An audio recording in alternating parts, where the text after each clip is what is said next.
Welcome back to day 40 of online learning. Today we're going over Unit 8, Lesson 1.2. I'm going to pull up our lesson goals and objectives for today's video. The goals for this video are that I will be able to solve division problems and I will practice my division facts to work on developing fluency. So we're working on those two goals that we should be able to say by the end of today's video. What I want us to do first is we're going to go over problem 2 from yesterday's have to. And it says, Edwin has 21 apples. He is going to use all of the apples to make 3 pies. If he uses the same number for each pie, how many apples are in each pie? So what I'd like you to do is pause me and take notes of the rules of this problem. So it says Edwin has 21 apples. He's going to use all of the apples to make 3 pies. He's going to use all of the apples to make 3 pies.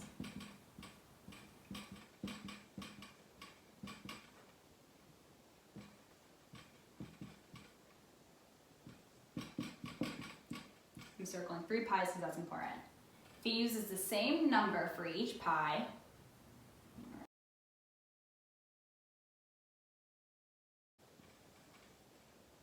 the question is, how many apples are in each pie? My question is, how many apples in each pie? What I want you to do is pause me and think about an equation that can represent this problem.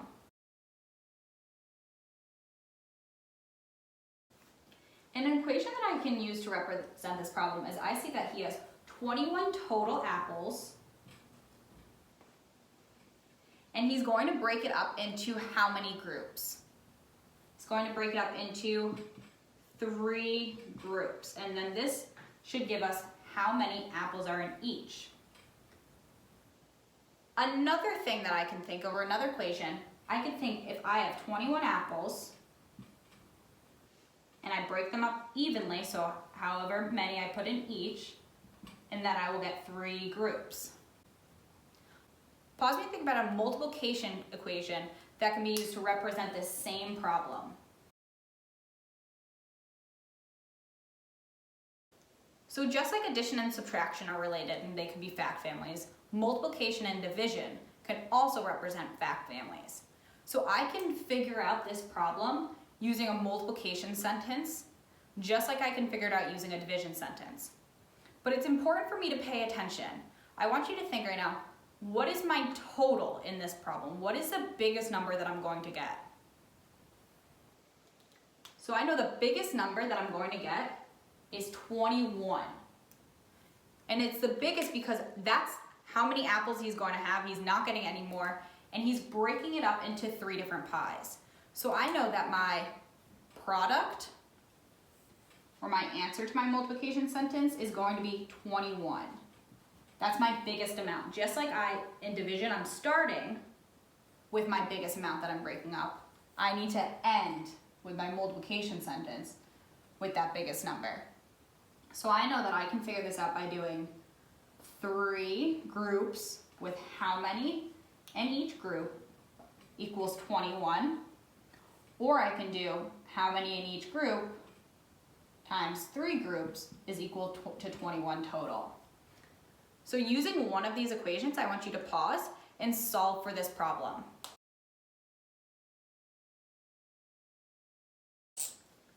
So if I was going to use this equation, 21 divided by 3, what I can do is I can see that there's 3 groups, so I'm going to make 1, 2, 3 groups to represent the number of pies. And what I can do is I can deal out 21 and put 1 in each until I get to 21, or I can think of how I can skip count to make this easier for myself. So pause me and think about how can I skip count and deal this out instead of just counting by ones.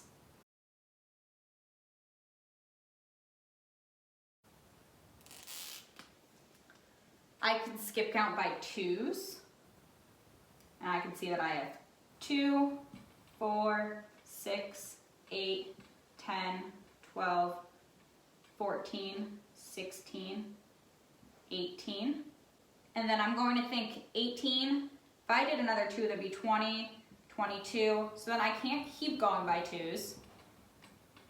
So I had 18. Now I'm going to start breaking it down and counting by 1s. 19, 20, 21. And I skipped from counting by 2s to then counting by 1s because I noticed that I can't get 21 evenly with skip counting by 2. So now I have 2, 4, 6, 7 in each group. Pause me and think about a different way that I can skip count to get this answer.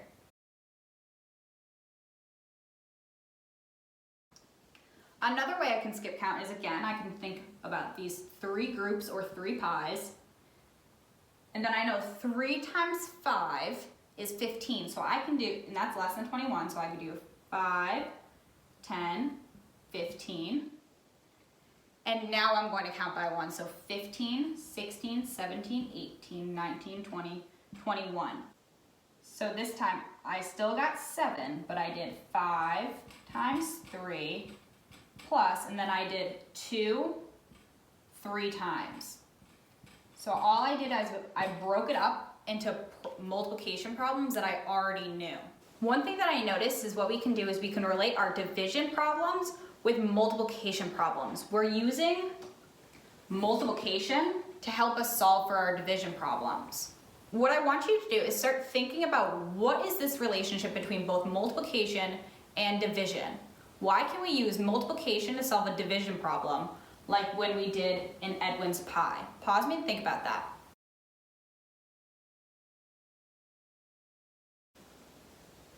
So I'm thinking about the relationship between multiplication and division, and I noticed that they both have equal groups, which helps me figure them both out. And also, I've noticed that division is like starting with the total, whereas multiplication, you're trying to get to the total. So division is kind of like doing it backwards. I'm figuring out how can I break this down to get to how many in each group. What I want you to do is pause me and write in the comments of this assignment, what is the relationship between multiplication and division, and why can I use both to solve the same problem? What we're going to do now is we're going to think about a little bit about dividing a number by 1 or by itself. What I want you to do is pause me and solve both 9 divided by 1 and 9 divided by 9. So 9 divided by 1, I know that this is 9 total, and I would have one group, and I'm going to now put 9 in that one group. So 1, 2, 3, 4, 5, 6, 7, 8, 9. So 9 divided by 1 is 9, since I'm only breaking it up into one group. And 9 divided by 9, how many groups am I going to make? I'm going to make 9 groups.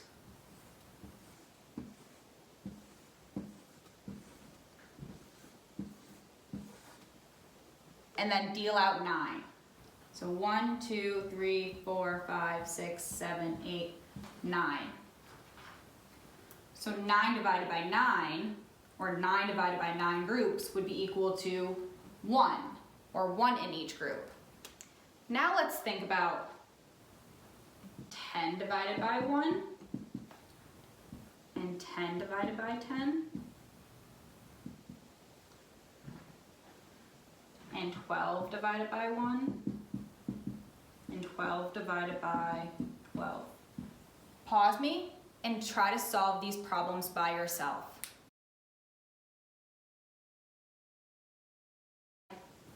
Just like 9 divided by 1 equals 9, 10 divided by 1, I would make one group and put 1, 2, 3, 4, 5, 6, 7, 8, 9, 10 in each. So 10 divided by 1 would be equal to 10. And for 12 divided by 1, I'm going to make one group and put how many in each? I'm going to put 12 in each. So 1, 2, 3, 4, 5, 6, 7, 8, 9, 10, 11, 12. So again, I'm going to have all 12 in one group. So 12 divided by 1 would equal to 12. 10 divided by 10, I'm going to make 10 groups, because that's how many it tells me to do.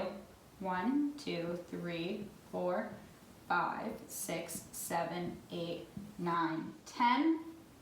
And now I need to deal out 10. So 1, 2, 3, 4, 5, 6, 7, 8, 9, 10. And in each I have 1. Pause me and think about what will I get for 12 divided by 12.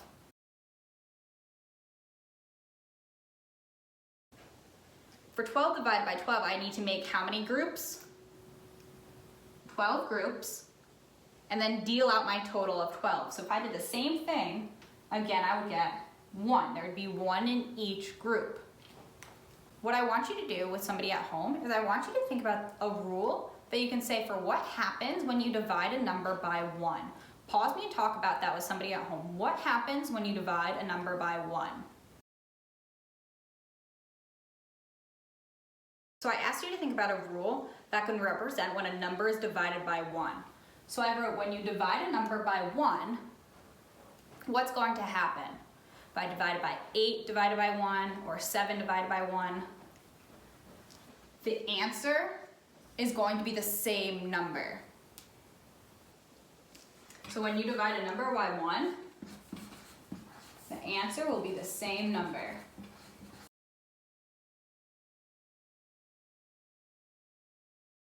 For example, if I did 7 divided by 1, what will my answer be? My answer will be 7. Or if I did 8 divided by 1, my answer would be 8. My number that I'm dividing by 1 is going to stay the same, just like 2 divided by 1 is equal to 2. When you divide a number by 1, the answer will be the same number. Now what I want you to do is pause me and think about when a number is divided by itself. So how we did 10 divided by 10 or 12 divided by 12.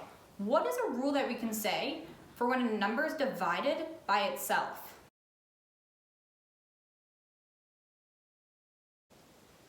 So a rule that we can say for when a number is divided by itself, like 10 divided by 10 is 1, or 12 divided by 12 is 1, or 9 divided by 9 is 1, the answer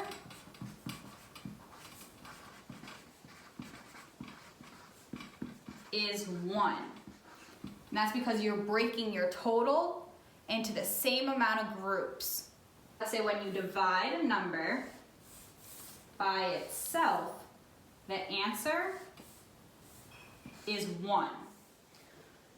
And think about some problems that can show that rule. What problems can represent that rule?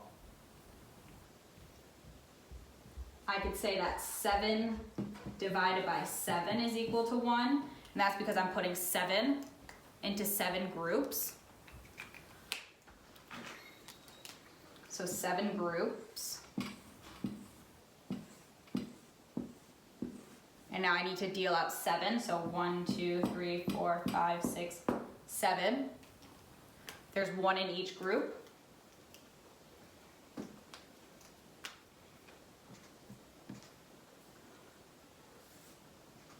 Or 8 divided by 8 will equal 1. Or 2 divided by 2 will equal 1. Every number that's divided by itself is equal to 1. So if I did 157 divided by 157, it's going to equal 1. Just like if I did 157 divided by 1, it's going to equal 157. Your have-to today is you're going to be continuing to work on division problems, and you're going to try to develop fluency with these problems. That means you should be able to do them pretty quickly. Here is the materials list of things that you need to gather right now, so pause me and get the things that you'll need. So you need 8 sheets of paper, scissors, a pencil, and also the flat division fact set 1 that is uploaded on this assignment.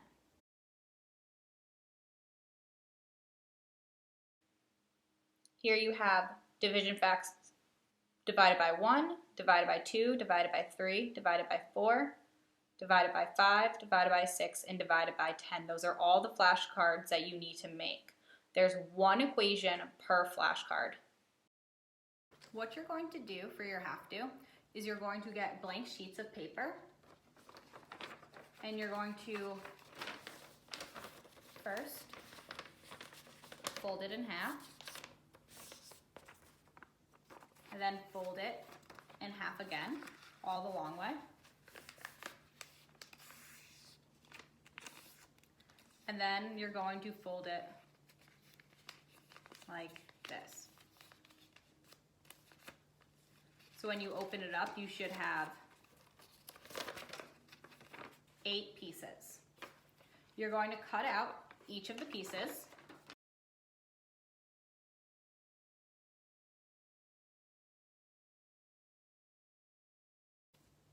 So now you have 8 sets of paper. On one side of the paper, you need to go and look at the division facts set 1. And you're going to go through, and one by one, you're going to write on one side the equation. So for this one, it would be 1 divided by 1. And then on the other side, you're going to write the answer. So this side would have the answer of 1. When you're done with each of them, to make sure that you're keeping track, you're going to go and cross it out. And also that way I'm able to see what ones you made sure that you made flashcards for, to make sure that you completed this activity. So you need to go through and make 60 fact division set flashcards.